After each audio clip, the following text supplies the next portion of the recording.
Maharashtra today 24 news सत्य परिस्थितीचा सविस्तर आढावा। नालासोपाऱ्यात 5 वर्षांच्या चिमुकल्या मुलीची हत्या झाल्याचे धक्कादायक प्रकरण उघडकीस आले आहे। तिच्या 13 वर्षीय आत्तेभावानं गळा दाबून आणि डोक्यात दगड घालून ही हत्या केली।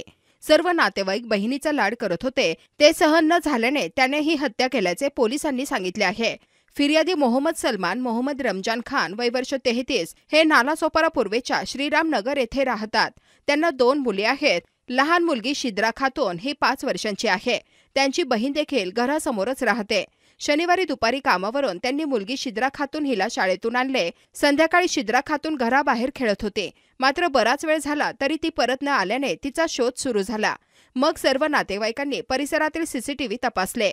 एका कंपनीच्या सीसीटीव्ही कॅमेऱ्यात खान यांचा 13 वर्षांचा भाचा शिद्रा खातून हिला घेऊन जाताना दिसला। त्याच्याकडे विचारपूस केली असता त्याने डोंगरावर खेळायला गेले असता 2 अज्ञात व्यक्तींनी शिद्रा खातूनला मारल्याचे सांगितले। घाबरलेले कुटुंबीय रात्री 11:30 वाजता पोलीस ठाण्यात आले। पोलिसांनी मध्यरात्री डोंगर परिसरात तपास केला असता शिद्रा खातूनचा मृतदेह आढळला। पोलिसांनी 13 वर्षीय मुलाची कसून चौकशी केली, त्यात विसंगती आढळली होती। अधिक चौकशीत त्याने शिद्रा खातूनची हत्या केली, डोंगरात तिला खेळायला नेले आणि तिची हत्या केल्याची कबुली दिली।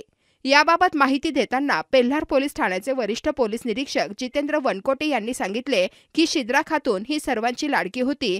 सर्व नातेवाईक तिचा लाड करत असायचे। आरोपी 13 वर्षांचा असून मयत शिद्रा खातूनचा आत्याचा मुलगा आहे। शिद्रा खातूनचा होत असलेला लाड बघवत नव्हता, त्यामुळे संतापून त्याने तिला जवळच्या डोंगरात नेले आणि तिचा गळा दाबला।